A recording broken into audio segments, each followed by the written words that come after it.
Nou om hierdie konflik wat ek en jy mag ervaar, ons leierskap, dit wat ons wil uitleef, om dit bietjie meer te vertolk en dalk net vir jou bietjie meer in 'n rigting in te stuur, kan ons dit begin opdeel, en daar's 3 maniere hoe ons konflik gaan hanteer. Ek gaan dit hanteer as 'n emosioneel onafhanklike leier. Ek vat leiding, emosioneel onafhanklik, ek dink eers wat die ander persoon sê, maak my eie emosies rustig, en dan hanteer ons die reg en die verkeerd. Dan kry jy die ander tipe leier wat daar is, dis die rebelse leier. Dis die een wat glad nie wil eers hoor wat jy sê nie. My opinie en my oortuiging, en dit waarin ek glo, dis alles wat tel. Ek wil bietjie meer uitbrei oor hierdie tipe leier eienskappe wat ek en jy ontwikkel, want onthou net, ek en jy het of hierdie emosioneel onafhanklike leier ontwikkel uit ons kinderjare, tot waar jy vandag is. Jy het ontwikkel as 'n rebelse leier, wil heeldag jou eie reëls maak, kompeteer met die huwelikreëls, kompeteer met die ouerskapreëls, kompeteer met jou werk waar jy is, met die reëls wat neergelê word. Dis 'n rebelse leier. Maar dan kry jy ook 'n derde tipe leier. En dis bietjie van die gevaarlike leier. Dis die taakgedrewe leier. Dis die leier wat lyk emosioneel onafhanklik. As jy na die huis kyk wat hierdie persoon vir ons deur sy karakter leef, dan kan ons al die boksies afmerk. Maar hierdie persoon het 'n verskuilde agenda, en ek en jy gaan nog maar oor daai verskuilde agenda praat in detail. Dis 'n gevaarlike persoon. En natuurlik in my oortuiging, die meeste van ons Suid-Afrikaners wat nie die emosioneel onafhanklike leierskap verstaan nie, val vas in hierdie taakgedrewe leierskap. Baie meer as rebellie, baie meer. Rebellie is net baie meer sigbaar, dis net baie meer in ons gesig as wat taakgedrewe is, en ons let nie noodwendig op daarna nie. So as ek begin met die eerste leierskap, 'n rebel, en ek kyk na die rebel is iemand wat 'n fondasie het wat nie goed gelê is nie sterk genoeg gelê is nie, wat nie vertroue gebring het in sy ontwikkelingsjare tot en met puberteit nie, wat wantroue gebring het. Wantroue van wie ek glo ek is in my identiteit. En dit is ongelukkig so dat daar huishoudings is wat so groot word, as huishoudings wat situasies nie hanteer waar mense 'n hoë en 'n goeie stabiele waardesisteem ontwikkel nie. En dan kan ek en jy in rebellie ontwikkel. Ons wantroue is besig om ons op te vreet. Hierdie wantroue veroorsaak dat ek sommer al voordat ek puberteit bereik het ek en jy al op 'n plek gekom waar hierdie wantroue minderwaardigheid gebring het by ons. Daarby sê ek nie jy spesifiek was daar nie, ek vat maar net 'n voorbeeld. En ons het hierdie wantroue begin ervaar in onsself. En hierdie wantroue het hierdie minderwaardigheid begin bring in onsself. En dan het 'n baie slegte ding gebeur.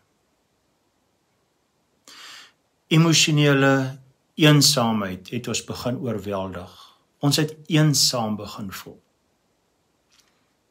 Die gevaarlikste plek waar jy ooit jouself kan bevind. Ons moet nooit daar kom hê. Ons moes nooit op 'n plek gekom het waar ek emosioneel eensaam voel, waar ek glad nie enige vorm van 'n waardesisteem het wat vir my stabiliteit gee in my behoefte om te wil behoort nie, wat my wennerstatus by my kom steel het. Ek en jy moes nooit daar gewees het nie. Ongelukkig Daar is huishoudings wat daar beland. Jy sien,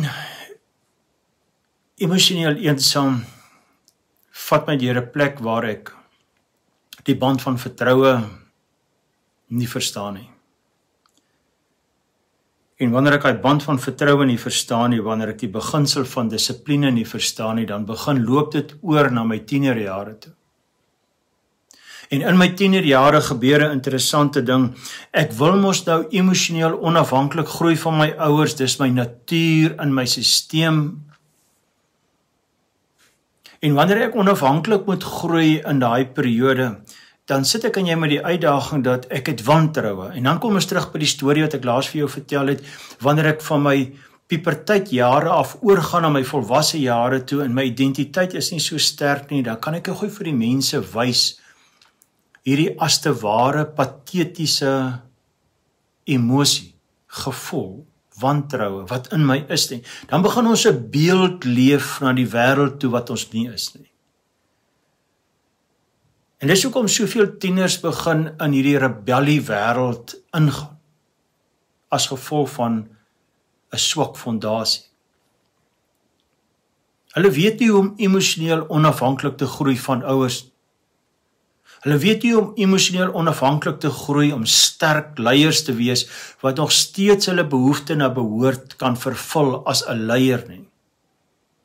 En dan begin daai proses, die wantroue, vreet my op. Daai minderwaardigheid vreet my op dat ek emosioneel onsekuur begin voel. En as ek emosioneel onsekuur voel, dan verpersoonlik ek.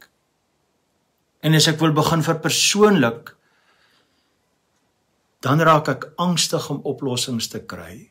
En die enigste oplossing wat die rebel kry, hy vat die bestaande reëls wat veronderstel is om hom veilig te laat voel en hy verander die reëls laat dit by hom pas.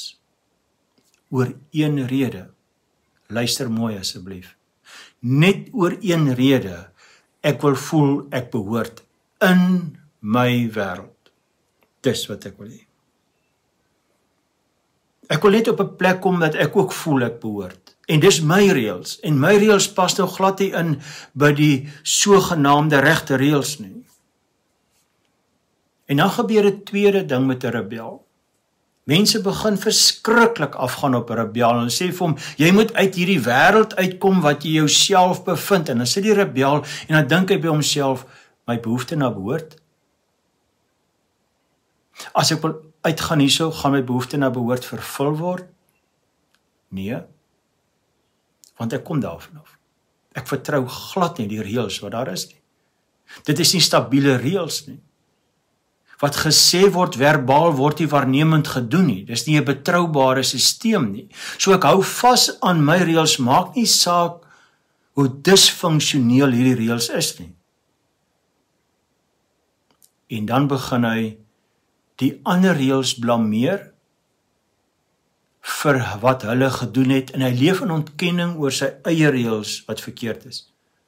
Want hy kan vir geen oomblik sê maar my reëls werk nie, want dan moet hy die ander reëls aanvaar. Daar waar die pyn en die seer vanaf kom. Jy sien, dis waar konflik vanaf kom en as ek en jy net luister na daai tipe konflik van 'n rebel, dan hoor ons sy hart. Dan hoor ons waar die pyn vandaan kom. Dan kan ons 'n enorme verskil maak. Ons moet net 'n band van vertroue met die rebel kan bou.